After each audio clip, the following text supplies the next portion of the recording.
வணக்கம். Roosters crime time சீரீஸில் உங்களை நான் வரவேற்கிறேன். கிரைம் உலகத்தில் எப்போ, எங்க, யார் கதவை தட்டுவார் என்று உங்களுக்கு புரியாது. பார்சல் சர்வீஸ் இப்ப இருக்கக்கூடிய ஒரு மிக முக்கியமான அங்கமாக மாறிவிட்டது. Amazon, Flipkart, Swiggy, Zomato, Big Basket இது போன்ற பல்வேறு வெப்சைட்கள் வழியாக நீங்க உணவுப் பொருட்கள் மட்டுமல்ல, தேவைப்படக்கூடிய அனைத்தையுமே வாங்கி வருகிறீர்கள். இதே போன்ற ஒரு பார்சல் ஒரு பெண்ணுடைய வீட்டுக்கு வந்துள்ளது. அந்த பார்சலை திறந்து பார்த்த உடனேயே அந்த பெண்ணுடைய கூச்சல் சத்தம், அந்த சத்தத்தை கேட்டவுடன் அக்கம் பக்கத்தில் இருக்கக்கூடிய நபர்களும் ஓடி வருகிறார்கள். அந்த பார்சலை உத்து பார்க்கும் போது அந்த பார்சலுக்குள் இருந்த பொருள் அந்த பெண்ணுடைய கணவரின் சடலம்.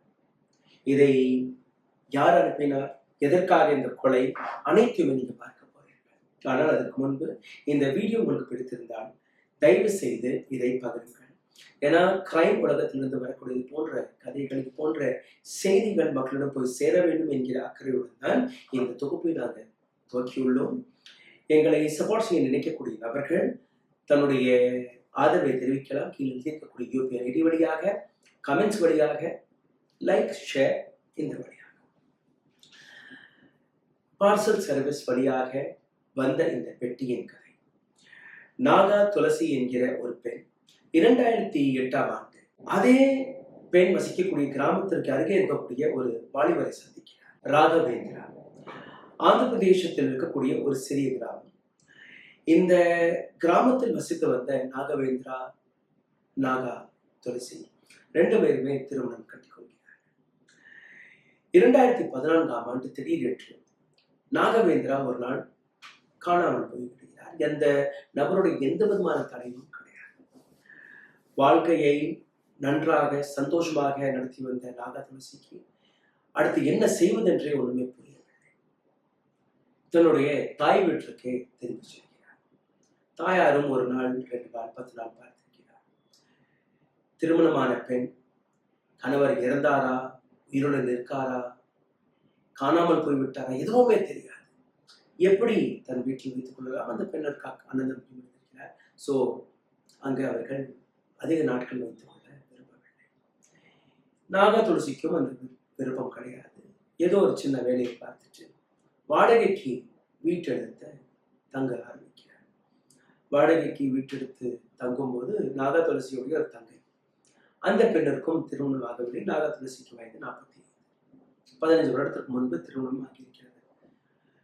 இப்போ 2 பேருமே கஷ்டப்பட்டு கூலி வேலை எது கிடைக்குதோ அதை பார்த்து சம்பாதிக்கிறார். வாடகை கொடுக்க முடியல. சரி, ஏதோ ஒரு நிலத்தை வாங்கி ஒரு வீட்டை கட்டுவோம்னு ஆசையில நிலத்தை வாங்கியிருக்கிறார்கள். ஆனால் வீடு கட்டுவதற்கு போதுமான அளவில் வருமானம் கிடையாது, பணம் கிடையாது. அப்போ அங்க இருக்கக்கூடிய ஒரு என்ஜிஓவை பற்றி அவர்களுக்கு தெரிகிறது. இந்த என்ஜிஓவை சார்ந்த நபர்கள், இது மாதிரி ஏழைகள், இது மாதிரி கஷ்டப்படக்கூடிய நபர்கள், அவர்களுக்கு ஏதோ ஒரு வழியில் உதவக்கூடிய வேலையை பார்க்கிறார்கள். நாகா துளசி அவருடைய தங்கையை கூட்டிட்டு போறார்.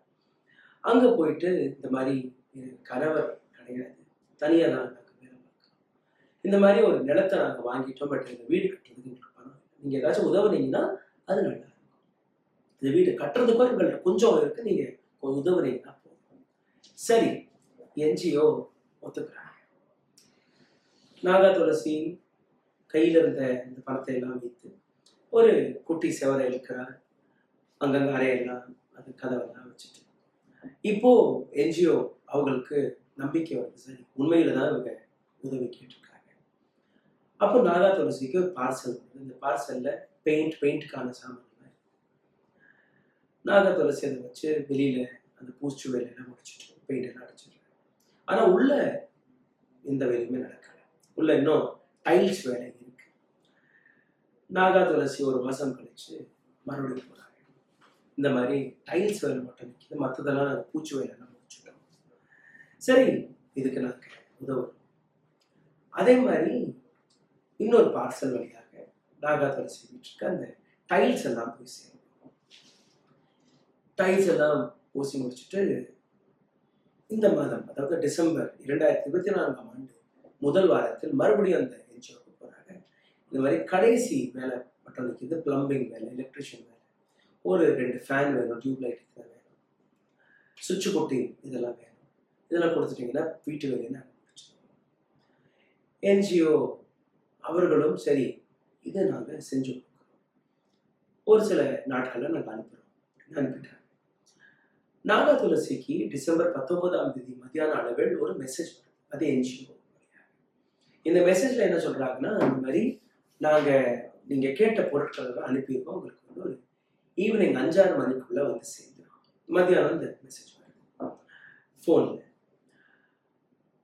5 மணி 6 மணி ஆகுது, 6-7 ஆகுது, 7-8 ஆகுது, நாகா துளசிக்கு இந்த பார்சலுமே வரல. திடீர்னு ஒரு 9:30 மணி அளவுல ஒரு கட்டப்பொட்டியில ஒரு பெரிய பார்சல் நாகா துளசி வீட்டுக்கு ஒரு ஆட்டோக்காரர் கொண்டாந்து கொடுக்குறாரு. சரி, நாங்க கேட்ட அந்த பொருள் தானே. அப்போ அவர் கேட்கிறார், கன்ஃபார்ம் பண்றார், நாகா துளசி நீங்க தானே? ஆமா, நாகா துளசி. அப்போ பார்சலை வாங்கி கட்டையை அந்த ஆணியெல்லாம் பிடுங்கி அந்த கட்டையை திறந்து பார்க்கும்போது, பாக்ஸை திறந்து பார்க்கும்போது ஒரே கூச்சல் சத்தமா அந்த பெண் மயக்கடிச்சு சத்தம் போடுறாங்க, ஒண்ணுமே தெரியல. அக்கம் பக்கத்தில் இருக்கக்கூடிய நபர்கள் அப்படியே ஓடி வர்றாங்க, பதறி போய் என்ன ஆச்சு வந்து பார்க்கும்போது ஒரு பார்சலுக்குள்ள என்ன இருக்குன்னு யாருக்கும் தெரியாது. ஒத்து பார்க்கும்போது ஒரு சவம் அப்படியே கால்கையெல்லாம் முடக்கி அதுக்குள்ள ஒரு பொட்டியில் எப்படி அடக்க முடியுமோ அடக்கி போட்டிருக்காங்க. முகம் மட்டும் கொஞ்சம் தெரியுது. நாகா துளசியுடைய கணவர், காணாமல் போன கணவர், 15 வருஷம் 10 வருஷத்துக்கு முன்னாடி 2014ஆம் ஆண்டு காணாமல் போன ராகவேந்திரா தான். இப்போ நாகா துளசி கிட்ட விசாரிக்கிறாங்க, என்ன ஆச்சு, இப்படி போலீஸ் வந்துட்டாங்க. நாகா துளசி எனக்கு எதுவுமே தெரியல, இவர் காணாமல் போய் 10 வருஷத்துக்கு மேல ஆயிடுச்சு, திடீர்னு இப்படி நான் பார்க்கிறேன், என்னால தாங்க முடியல. சரி, அந்த பொட்டு இன்னும் அலசி ஆராயும் போது ஒரு லெட்டர் அங்க கிடைக்கும். அந்த லெட்டர்ல என்ன எழுதியிருக்கிறாங்கன்னா, 2008ஆம் ஆண்டு உன்னுடைய கணவர் எங்கள்கிட்ட இருந்து 3 லட்சம் ரூபாய் வாங்கினார். 3 லட்சம் ரூபாயை திருப்பி கேட்கும் போது ஒரு நாள் காணாமல் போயிட்டார். நாங்களும் தேடி பார்த்தோம், கிடைக்கல. இன்னைக்கு அந்த 3 லட்சம் ரூபாய் 1,30,00,000 வட்டி போட்டு குட்டி போட்டு உயர்த்திருக்கு. இந்த 1,30,00,000 ரூபாயை நீ கொடுக்கலைன்னா இதே பெட்டிக்குள்ள உன்னுடைய சபத்தை நீ பார்க்க போற. அதனால எவ்வளவு சீக்கிரம் முடியுதோ இந்த 1,30,00,000 இந்த ஒரே ஒரு அடையாளம் மட்டும்தான், வேற எதுவுமே கிடையாது. எப்படி இந்த பார்சல் வந்தது, எங்கிருந்து இது கொண்டு வந்தாங்க, அங்க சிசிடிவி எல்லாம் அழைச்சிட்டு இருக்காங்க. அது ஒரு இன்வெஸ்டிகேஷன் போயிட்டு இருக்கு. ஆனால் போலீஸ் விசாரிக்கும் போது இன்னொரு விஷயம் அவர்களுக்கு தெரியாது.